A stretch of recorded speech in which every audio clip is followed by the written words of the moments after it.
take that pathway and you make your way around, you got another crossing point. We're gonna make our way back from that area, but then you take this path all the way up and around to another bridge crossing point, which then takes you to the outlook and the jumping rock, and then you make your way all the way around.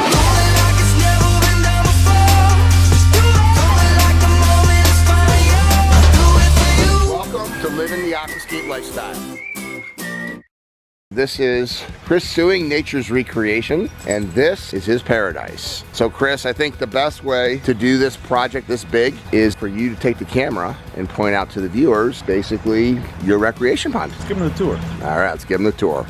All right, guys, this is going to be your personalized tour of my personal paradise. As you guys know, this is a little bit larger, crazy setting than most, but this was my dream going on 10 years. Ever since I built my first pond, I always wanted something that I could really interact with. So this is the starts of the ultimate backyard paradise. Essentially, we've got several different spots here that we're gonna be creating for interactive points. So the first was right off of our back door, which eventually we're gonna have a covered patio, outdoor kitchen, all that stuff. But we took this concrete and cantilevered it right up over the water there so that the fish could come up right to that spot. You take that pathway and you make your way around, you got another crossing point. We're gonna make our way back from that area. But my first spot where you walk in right off this gate, so we've got the big grand entranceway with the name Fox Mountain Falls. So we remember, everybody remembers it. So your first landing point is this nice deck here that we're going to try to cover with a pergola or a pavilion of sorts. There's my lovely better half. So this is the sitting area where when we have tours and guests over, this is where you first walk up. So you get your first glimpse of the water, and forgive me, the water is a little cloudy from some rain last night, but this is our 5-foot deep wading section. Then you take this path all the way up and around to another bridge crossing point, which then takes you to the outlook and the jumping rock, and then you make your way all the way around. So the goal is eventually to have this planted up with so much plant material, shrubs, perennials that you literally don't see any mulch, but we're actually blocking views from different areas. So if you kind of envision this now, back there, way back there where Tara is, you can just kind of see a little bit of the waterfall. And actually my jumping rock blocks part of that, especially from the house vantage point back here. This was done intentionally because I want people to make the journey and the trek way back there to see where that waterfall is. And then we've taken some big, large, chunky steps to make it easy for the roundabout experience that you usually have when the kids are around, because that's all they want to do is jump. So that was the inspiration and design goal there. But again, my passion was trying to force people to interact with this thing as many points as possible. So here's another crossing. We sandwiched this old rough cut oak bridge right in between these two stones, making it look like this is very old and rustic. That's my goal. And we've got this stream and falls coming through here, classic log. We got a little stream source up here, kind of a little bubbling effect. And we're getting to the point where some of our base trees and landscaping is starting to fill in, but it's way far away from where I want it to be.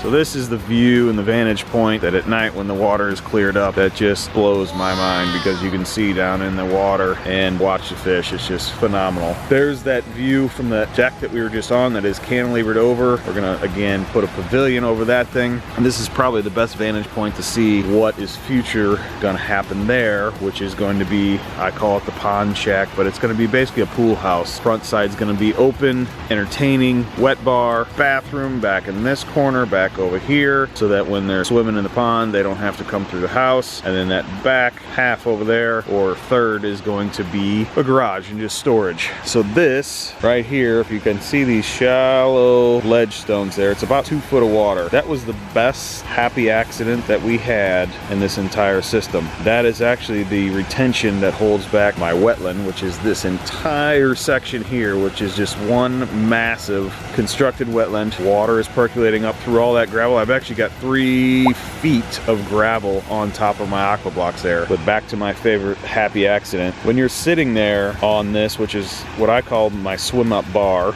you got a drink ledge right there, but your feet are dangling right off the deep section and your chest is just perfectly at water level. It's the most comfortable spot to sit. You come swimming across the deep section from over there, and that's the hangout spot. This wetland area, normally a little early in the season, we plant, you probably see some little round circles, tropical lilies, but this is what I consider my kiddie section. So for clients that are having an area with younger children, this is one just massive 2-foot deep area, soft, small gravel. They can play around in here, gives them plenty of room to interact with the water and have fun, and then mom and dad could sit over here and keep them from going into the deeper section if they wanted to. But here's a good shot of my bigger waterfalls, and again, this is a lot more water than normal that we would push through, something like that. I'm not a big fan of huge falls personally. I want something that's gonna calm me down, so I like a little bit more subtle flow. But the vantage point from way over there in that window in the kitchen and the back door, when you're sitting there, the perspective to be able to see something like that needs to be big. So that's what we did to draw people back there. So about 30,000 gallons of water. It's almost 15 feet wide, probably 50 feet long or so. Big framing boulder there, man. I can remember setting that thing with a huge wheel loader, my excavator and my bobcat. We had number 8 gauge chain on that thing, and it was just extremely challenging but fun to work with that thing. About 10.5 tons on that stone here.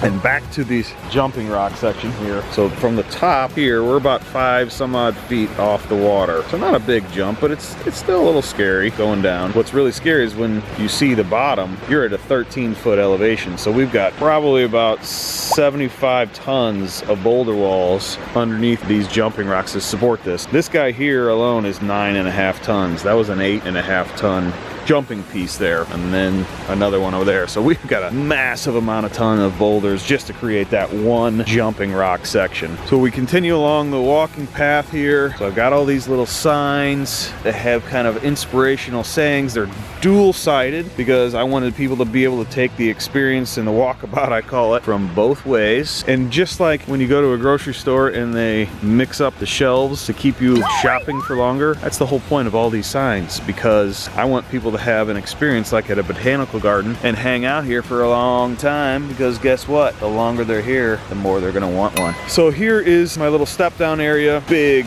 massive framing rock. Actually, it's got this cool cutout little section here that works really well as a seat and a bench. And then we've got another big massive boardwalk crossing. And again, these are all done with rustic, rough sawn oak, and I wanted it to look very rustic, very antique-ish.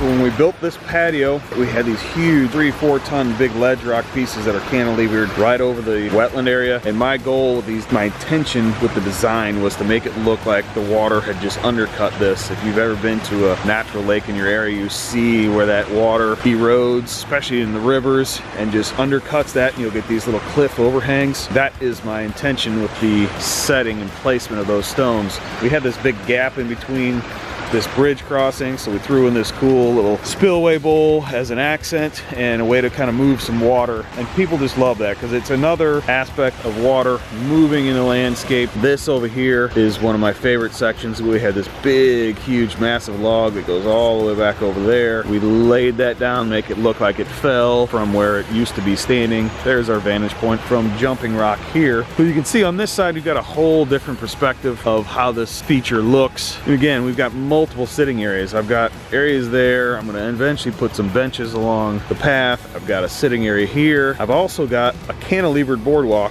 that is eventually going to be off the face of the pond shack. So if you can envision nothing but windows and doors across the whole front of this building, where this plumbing is gonna be the bar. So you'll be sitting here looking out into the pond, especially at night. Lights are all lit up. Be a really cool place to hang out, especially when the weather starts to get cool. We'll have this covered and enclosed, but also right between these concrete footings and foundation walls, this is going to be another massive door. So you'll have the view looking right out at this big, nice waterfall here. So we'll have outdoor seating here on this patio, indoor entertaining seating here. This boardwalk will make a whole lot more sense once the building's up. For now, it just kind of looks like part of the floor of this future building. But this boardwalk is really cool at night. I've got lights underneath there, and you can probably just barely see down in there. I don't know if you'll see the water reflection, but this entire thing, the way that we had to build it, there's a little bit, see that little flicker over there, is, like I said, cantilevered. So this is a 5-foot wide boardwalk. You can actually see the water underneath at night. It's a really cool feature. Gives people another spot to interact with the water feature. Fish love to hang out in there. It's probably one of the best fish caves we've got in the pond, even though we've got 4 to 5 others for all these big guys. And again, we continue along to the path with the signage, water-based inspirational type stuff. Again, very rustic design. These are actually rough sawn walnut signposts. Big stump here, lots of jets, lots of plants moving stuff.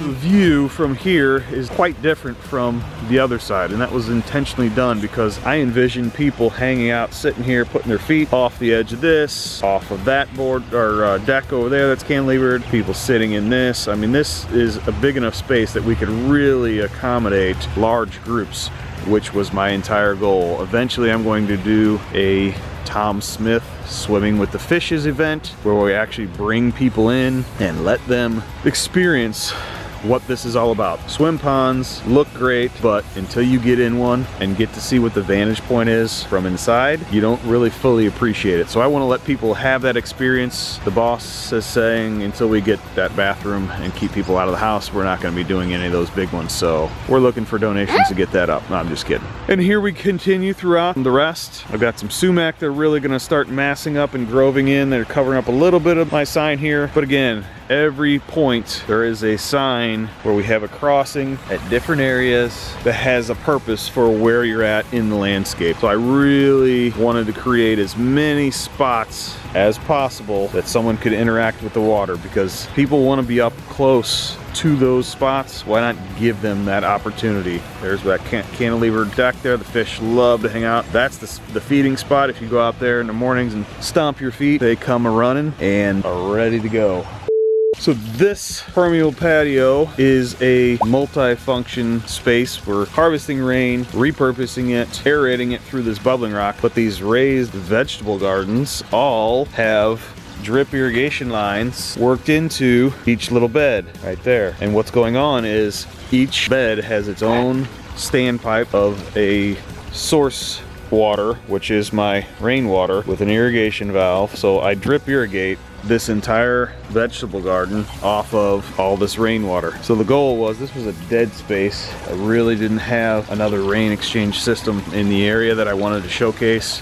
I originally designed my vegetable garden way back in the back there, where nobody would see it and probably where nobody would use it. Right now, this is an aesthetic piece of the garden right off the driveway. Every time we come in, we can stop, grab what we need, do any kind of plant maintenance. We've got our strawberries that are really coming in here. That's our second year on those, looking great. What I did to hide my booster pump, because everything is contained above ground in this one, so we actually have water that is plumbed through that. Got our sign on there. On the back, we've got our hose bib that we use to wash cars, do whatever we want with this water, but I hid my booster pump underneath my sink. So I've got everything contained, all in a nice, aesthetically thought out design. So I'm super proud of Chris, and being able to come back here, just hang out with him, be at his place, spent some time with Tara, who's come back into the business. It's just makes me super proud, and I kind of almost get emotional about these things because it's amazing to me, amazing what our certified aquascape kinders, especially the Artists of the Year, have been able to do with our products. To think that this all started with a turtle in my backyard and a place to have them, and it's come stuff like this where people all over the world are living the aquascape lifestyle. It's just incredibly amazing to me, and this is why I love to say I love my job, because I'm super proud of the people that I get to do my job with, and I get to see how they live the aquascape lifestyle themselves. If you're interested in a business that you get to build things like this, check out the link below to find all of our training online, to find the courses at Aqualand that you can come to and be part of the tribe. Because the more people that we can get into this industry, the more people that we can get ponds done right, customer served right, finding their passions, living the aquascape lifestyle, creating the lifestyle for other people, that's just gonna make me more and more happy. That's why I do what I do. That's why I'm on the road so much traveling, because I want to help people be able to live their passions just like I'm able to live my passion too. This is why I love to say, I love my job.